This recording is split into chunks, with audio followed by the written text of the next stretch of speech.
Hello everyone, welcome to our channel Swastik Sports Physiotherapy Jodhpur.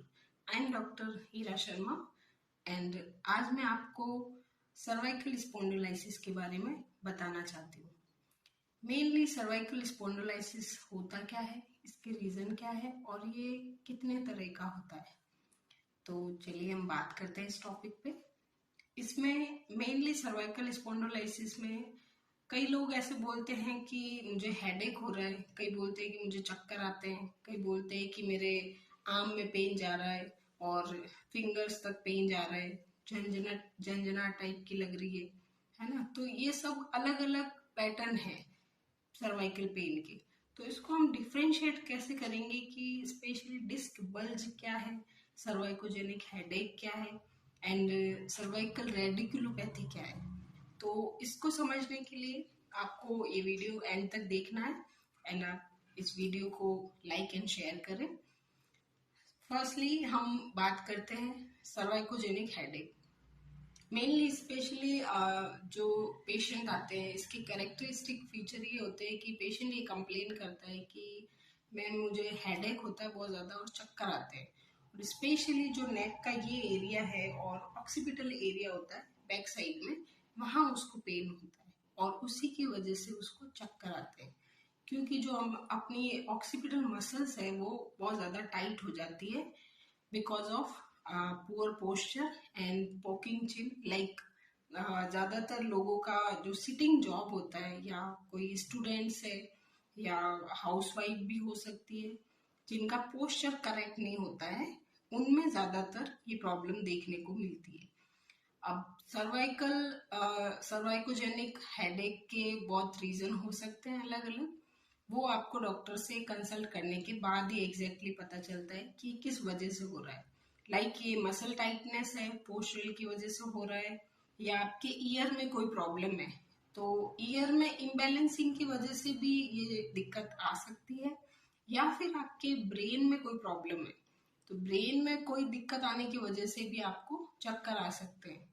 तो ये specially इसको हम अलग अलग तरीके से डायग्नोस करते हैं एंड फिर डिसीजन लेते हैं कि आपको क्या ट्रीटमेंट लेना चाहिए और आपके लिए क्या सही। तो स्पेशली जो पोस्चरल प्रॉब्लम होती है उसका ट्रीटमेंट आपको इजीली फिजियोथेरेपी में मिल जाता है और आप विदाउट मेडिसिन उसको क्योर कर सकते हैं।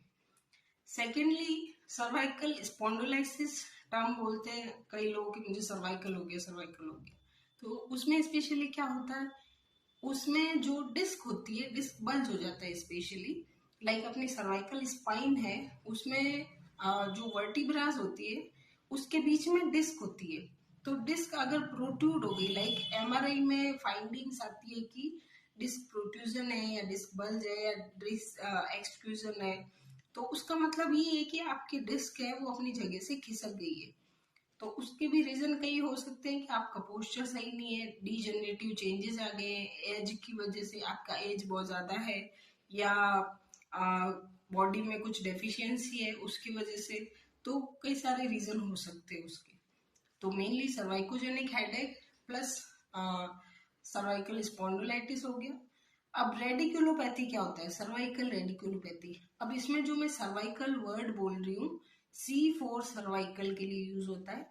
तो मेनली जो सर्वाइकल रेडिकुलोपैथी है उसमें क्या होता है, रेडिकुलोपैथी में ये होता है कि आपका जो सर्वाइकल एरिया है जहाँ डिस्क बल्ज हो रही है वहां से जो नर्व्स निकल रही है, like C3 C4 C5 C6 C7, इनके बीच में कहीं पे भी डिस्क बल्ज हो सकता है।